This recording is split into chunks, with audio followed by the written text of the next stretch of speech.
Hello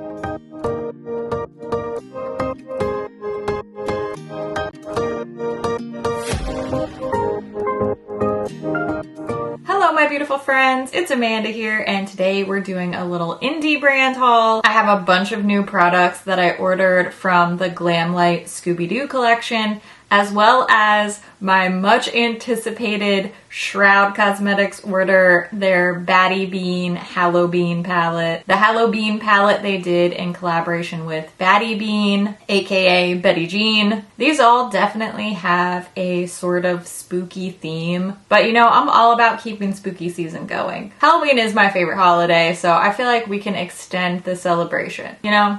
November is my birthday month, so let's just extend spooky season a little bit more as my birthday gift, okay, for November babies. Let's start with the Glamlite and Scooby-Doo products that I ordered. I didn't get the whole collection. There were a lot of pieces in this little collaboration collection, but I decided to stick to just the things that interested me the most and that I actually could see myself really using and getting my money's worth out of. So I did order both of the palettes. If you know me, you know I am an eyeshadow palette fiend, so both of these eyeshadow palettes really appealed to me. And I also ordered all three lipsticks. I haven't tried the Glamlite Bullet lipsticks before. I don't know if this is a new product for them or not, but I also love a classic lipstick, and the packaging on these is really, really fun too. So I just got suckered into all three of these shades. There was also an eyeliner, a mascara, and a little highlighter palette with this collection. Those just didn't appeal to me as much. They just didn't feel like products that I was really going to be head over heels for, so I skipped those, but I did want to just make you aware of the full collection. I'm looking at the Glamlite site right now, and there is a palette bundle where you can get both of these for $36. They are individually $20 a piece, so you can save a couple bucks that way. Same thing with the lipsticks. There's a trio bundle where you can get all three for $26. Individually, they're $10 a piece, so again, saving about $4 there. So let's start with the lipsticks. I'm going to give you a close-up look at the packaging, and I'll show you lip swatches and arm swatches. That way you can see all three shades right next to each other. Sometimes I think that's helpful for comparison versus just individual lip swatches. I feel like this Scooby-Doo collection from Glamlite really hit the nail on the head packaging-wise. I feel, personally, this is just one person's opinion, that a lot of the time these cartoon collabs do tend to get a little bit watered down with the neutrals of it all to make them more marketable. And that's not always a bad thing. But I feel like here, especially with the packaging and the palette shades, the lipstick colors are a little bit more basic, but that's fine because, I mean, these spider webs have me plenty distracted from the fact that I own 1 million nude, pink, and berry red lipsticks. That's neither here nor there. The packaging is so beautiful. It's so bright. It's bold. It's really that like punch of color that I'm looking for from a cartoon collaboration. I mean, did you see the little spider imprints on the lipstick bullets? Like, I can so easily be distracted by that. Now, like I said, the colors are pretty basic. I don't necessarily think that's a bad thing for lip colors. I do tend to get more over it when it comes to packaging and eyeshadow colors, but these are really pretty. I can see myself wearing all of them. The actual formula is nice. They call it a satin finish. I think it's more on the creamier side of the satin spectrum, but they're really comfortable. They glide on easily. They have a great even opacity.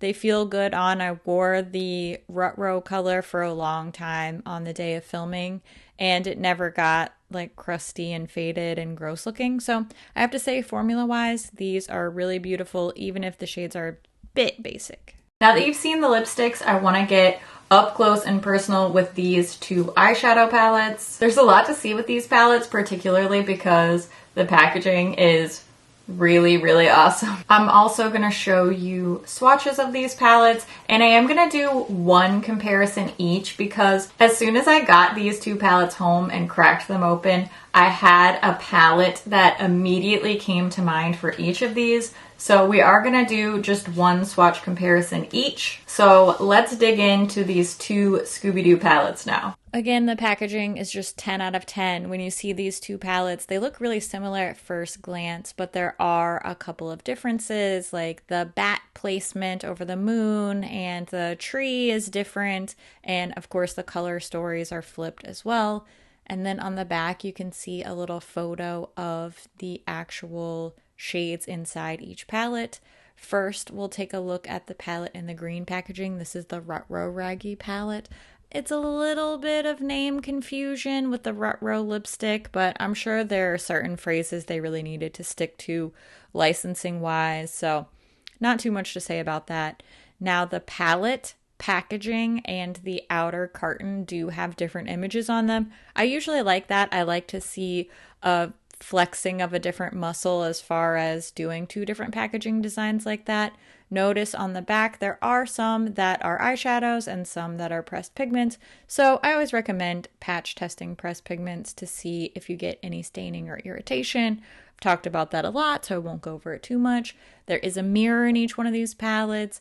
The shades don't have names, they are just numbered. Hence the little sheet insert in there. You'll see each one of these palettes is 10 pans, 5 shimmers on top, 4 mattes below, and these 4 shades that I'm pointing to here are the ones labeled as pressed pigment, so just make sure you give those a little patch test if you think of it, if you have this palette. Next, we're going to look at the Creeps and Crawls palette. I really love this deep dark purple. I love these bold punches of colors. It's very cartoony. It feels relevant to the original cartoon, but it still feels updated and modernized for the current day beauty industry. Love to see that. I want to point out that with this Creeps and Crawls palette, almost all of these are pressed pigments. We just have eyeshadows for the shades 3 and 4, so make sure you keep an eye on those. Pun intended. We have the same setup here with the little villain next to the mirror, no shade names, a row of shimmers on top, a row of mattes below. I do like seeing these two different palettes here. They have sort of a different mood, but they go really well together. I don't know that I would have jumped to those palette comparisons as quickly as I did had these been all one palette. All 20 of these shades all together in one palette probably wouldn't have triggered my brain as much to think of the two comparison palettes that you're about to see just here in a moment. Here is a quick little finger swatch of each one of these. There's no primer. I didn't do brush swatches. I wanted to do a quick sort of run through mini review type of thing. And like I said, I think these two palettes go really well together. There is a little bit of shade overlap, not too much, just a little bit of the purple shimmers and maybe those more turquoisey mattes are a little bit too similar. I want to point out formula-wise, the shimmers are far superior to the mattes across the board in both of these palettes, and these mattes don't feel quite as smooth and opaque as previous mattes from Glamlite palettes, just in my opinion. That doesn't mean that they're bad. They're just not quite what I was expecting. Now, when you see the comparison palettes, I think these more streaky or dry feeling mattes will become even more apparent. As soon as I opened this first Scooby-Doo palette, the first thing that came to mind for me was the Shroud and Batty Bean It's Freaking Bats palette, and you can see why. These color stories are pretty similar. Obviously, the Shroud palette's only 9 shades, and the main difference, besides the performance of the shadows, are the 2 dark greens in the Glamlite palette, which that shimmery emerald green is definitely one of my favorite shadows that we're going to swatch in this entire video. So I think it's worth noting the differences as well as the similarities. This one's not quite as dead on of a match, especially at the very beginning. Those first 3 shades are pretty different. And again, you can tell the mattes are formula-wise not very similar. The point of my comparisons is never to say one palette copied another. That's just not the conclusion that I jump to 99% of the time. It's really just so that we can compare formulas, we can really see, do we already have these shades, etc. So when I do comparisons, that's 99% of the time not the conclusion that I'm coming to, nor is it the one that I am asking you to come to. You can really use your discretion as a consumer, but that's not the reason why I do comparisons. Just wanted to throw that out there.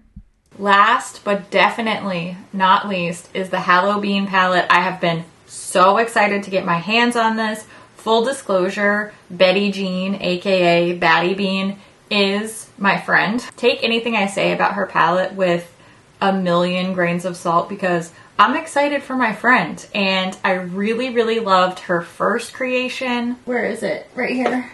This one, it stays on my little display here on my shelf, the It's Freaking Bats palette, which I purchased before she and I really had forged any kind of friendship. I went to buy her second collaboration with Shroud, this Hallow Bean palette, on launch day, and I was within an hour of the launch time, and it was already sold out in an hour. I was very sad that I missed it on the first round, but as soon as they restocked, I was waiting on the site on my phone, and I finally got my hands on this. I love Halloween. Betty Jean loves Halloween. I love Betty Jean. Shroud Cosmetics formulas are incredible. So this was just a must-have for me, and I am so happy to finally have it in my hands. We're gonna take a close-up look at this Hallow Bean palette.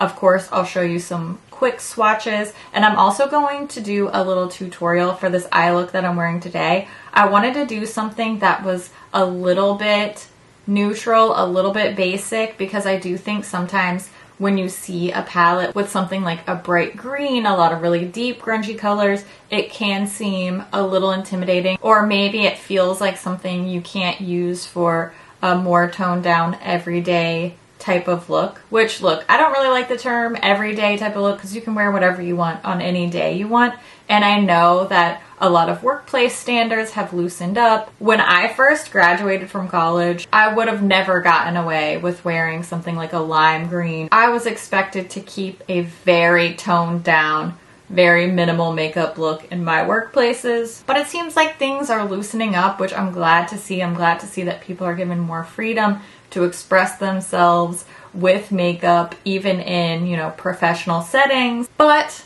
not everybody wants to do that every day. Not everybody feels comfortable, and not everybody's workplace will allow that. So I wanted to show something that was a little bit more of a toned down look with this palette. I'm sure that you've seen a lot of really fun, bold, grungy, bright, spooky looks with this palette, so I wanted to bring something else to the table, and frankly, I love this look. I love that little hint of bright orange in the inner corner. It just gives us a little bit of spice. Let's start with some close-ups of this palette and its packaging. On this Hallow Bean palette, you can see the actual palette and the outer carton do have slightly different designs too. Like I mentioned, I really like to see that. I like that they go together, but they're not just the same image side by side. I don't know why, it makes it feel a little special for me. So we see all the little bats, of course, very signature for Betty Jean, and we have a cute little message from her. All the shade names are also pictured on the back. Now we're looking at the actual palette itself. This has a nice weighty feel to it. It definitely has a more luxurious feel to the palette. And on the back it just says, "Hello friends." And I did want to point out that this palette is 100% vegan and cruelty-free for all my vegan and cruelty-free friends. Inside there is a mirror, little bats all around it again. And then we have all 9 shades laid out here, of course, with the shade names next to the pans. There are 5 true mattes and 4 shimmers. Calling these shades shimmers doesn't really do justice to the fact that they are absolutely shifty, sparkly, metallic dreams of a shimmer shadow. The Shroud Cosmetics formulas are so nice and beautiful. They are very opaque, yet they are super easy to blend, really easy to work with, but you're getting a very solid punch of color. These are one dip into the shadow swatches. I don't have to build up to get to this opacity, but it's not just the opacity, it's how smooth they are. If you notice, they're not streaky, they're not skipping over the skin, and that's because they're not any hint of dryness in these mattes. They are just buttery, dreamy, delicious eyeshadows, and I 100% just talk myself into ordering more Shroud eyeshadows. Now that you've seen all of these products swatched, you've seen the close-ups, you've heard the rundown on the info, I'm gonna wrap up all my thoughts while I show you this tutorial. So let's jump into the eye look now. First thing that I want to mention for this Hallow Bean palette is that the eye look you're seeing me apply right now that I was wearing in this video, I ended up wearing all day long. I didn't take this makeup off until well past 7 o'clock at night. So I got a really good long wear time with this palette, and I have to say it still looked good. Some of the metallic shade had kind of faded throughout the day, which is really normal. The dark bronzy shade that I put all over my lid did start to fade off a little bit, but I have to say by my standards, this was still totally passable after a very long day's wear and lots of running errands and dropping the kid off, and it was raining this day, so I was outside in this like misty, gross rain. So the wear time was great. Sometimes with these very pigmented, super creamy shadows, they don't have the best wear time, for me anyway, but this one lasted a really great long time. I was very pleased with it. I did have to touch up my lipstick throughout the day, but that's very normal, again, for a satin finish, a very creamy satin finish lipstick. So I don't really see that as a negative either. All in all, I've had a good experience with all of these products. I do think that the Glamlite palettes were a little bit underwhelming for what I was expecting. I was expecting their usual really punchy matte formula, but they still perform fine on the lids. They just take a little bit more work than I was expecting. Not bad palettes, and I do feel like the theming and the packaging is just above and beyond. All the shades are really beautiful. I do think this was a completely successful haul and a very successful look with these products. Overall, I feel like this was another really successful little indie haul. I know I didn't have that many products, but I was just excited to show these to you, especially because I do think that, especially because I anticipate most or all of these products will be limited edition. So I really wanted to show you everything, give you my thoughts, give you my little mini reviews sooner rather than later. I don't think I had any duds, but I will say the things that I am most excited about are the Hallow Bean palette and the Glamlite Scooby lipsticks are actually so great. The formula is really good. They're comfortable. They look cute on. They have a good wear time. I like all the shades, but this one called Jeepers, the one in the orange packaging, is probably my favorite. It's the one I see myself using the most. But I have to say, I'm really pleased with everything I ordered. I would love to hear what you think about these products. Have you picked any of these up? Are you now going to add them to your wish list after seeing them swatched? I always love to hear what you think about things too, so make sure you leave all your thoughts down in the comments below. As always, thank you so much for watching, and I'll see you in my next video. Bye! Good enough for government work. Maybe I should start over. That wasn't that good. Wow, what's that? No, I can't. Absolutely not. I got a lot to film. I mean, I'm excited about that. I like having a lot to film. Shadow fat. What? I almost forgot to film the lip swatches and I would have been kicking myself. This doesn't feel like a great move on my part. Here we are. This kind of matches my eye look, the packaging. Whoa. Lip line zigged when she should have zagged. That sometimes happens. Okay, this also looks very cute with this eye look. I did it. Yay, I remembered. Good. Go me. I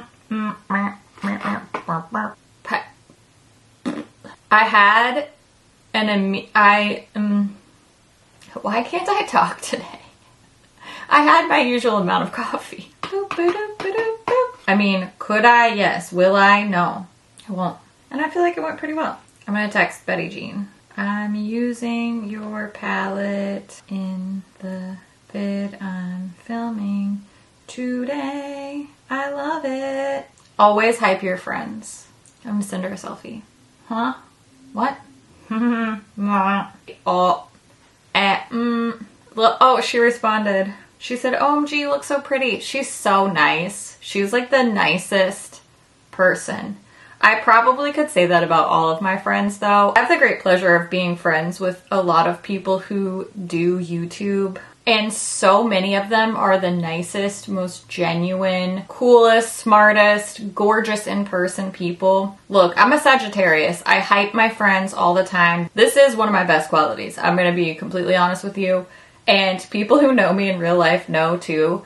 When you hang out with me, I'll tell you about, oh, so-and-so is my friend. She's so cool. She does this. She made this. She's so awesome. I go so hard for my friends. And so many of these YouTubers, I will tell you from personal experience, these people are the exact same in real life, in a no selfie, not posting for work, just hanging out type of mode. And I love it. I'm happy to report that to you because I do think there's this stigma for influencers and YouTubers of fakeness and entitlement and, you know, whatever. And I really have not found that to be true. Now, I'm not hanging out with people who are 10 million subscribers or whatever channels, but all in all, I have not found that to be true. Definitely not in my circle of friends. I've been doing this for a really long time. We're coming up on 7 years for Makeup.Just.For.Fun, and I just don't think that that stereotype is true. At least not for a lot of my faves, a lot of people that I run in the same circles with. They're just really cool, creative, smart, nice, genuine, beautiful people, and I'm really happy to be able to tell you that. If it wasn't true, I just wouldn't say anything. Okay, anyway, I gotta go because I have a couple more videos I want to film. I have some really cool videos that I'm excited about filming, and I'm excited to share them with you, and I'm excited that you're here, and I'm excited by your face because I love your face so much. I'll see you real soon. Okay, bye.